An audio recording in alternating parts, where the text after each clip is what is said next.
So what had to happen for them to realize you didn't need Esau? Oh, one day in, I went home and I was like, no, this is not it.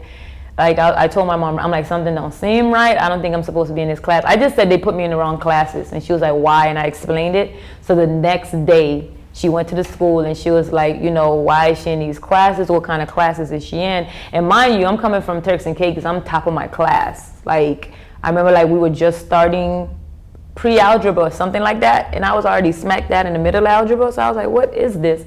So once my mom said, they needed to check in, and they were like, well, what she was supposed to do during the summer, because I came afterward, they was like, she was supposed to take a test, but since she didn't get a chance, we just put her in these classes. My mom was like, well, she needs to take this test. What is this test?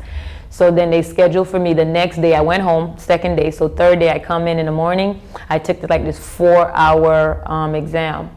And I did so well that we came back and I ended up, skipping and going like straight to the 8th grade. So I was supposed to be starting 6th grade. I went straight to 8th, and I was 12 years old, like entering high school.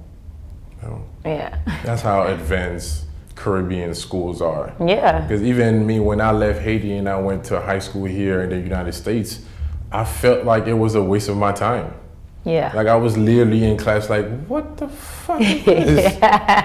Like they were teaching me stuff in 9th grade that I had learned in 4th grade in Haiti. Yep, that's how it felt. That's exactly how it felt. And like even when I got to high school, I was in 9th grade, I was still doing stuff that I had already done like when I was like 10 years old, and I was like, I did this already.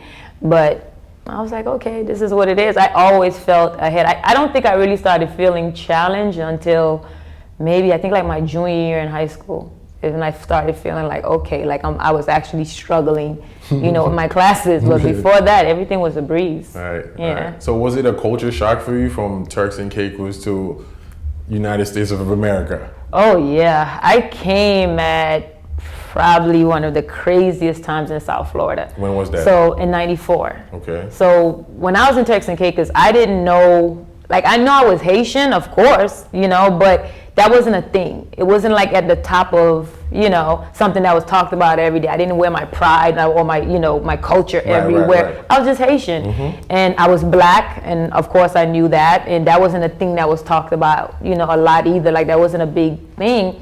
So then I come here and like right away, I realized there was a black and white issue. And I was like, oh, okay. Then I realized there was a Caribbean issue. Like I would say I'm Haitian. I remember the first time I said I was Haitian. And the kids was like, oh, cool. Like, they go parler Creole. And they just started speaking Creole. And I was like, no. And unfortunately for me, that was for one of like the real popular Haitian kids.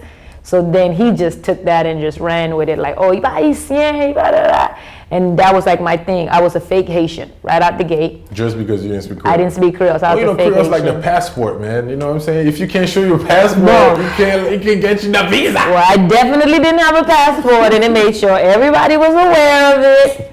Because it was like, of course you in school, you got to get picked on. I didn't really have anything to get picked on at that time, so that was it. That was like, si papa parle Creole. I remember being on the bus and everyone would be talking about me. I would know it. I would feel it. I would have been the main one. Oh, they used to be talking about me, and I would know it, and I couldn't say anything, and then I would just be like really upset about it. And the girls used to pick on me and want to fight me. And just I remember, because you were Haitian? What? It was bad because I lived in an area where it was predominantly Haitians. Right. So it was like my bus was Haitians. Right. My parents went and lived somewhere with a lot of Haitians and didn't think their kids needed to know how to speak Creole. Like, so I'm on the bus I'm not with American kids or everyone else until I got to school. So from walking to the bus to being on the bus, I was getting picked on. And I went and I told my parents, and my dad was like, he was going to help me. Oh my gosh. Like, my dad's like, I'm walking you to the bus. I didn't know what my dad was going to do. My dad made it 10 times worse. He got extra Haitian. I thought he was just going to come and just listen or like stand with me. He shows up at the bus stop.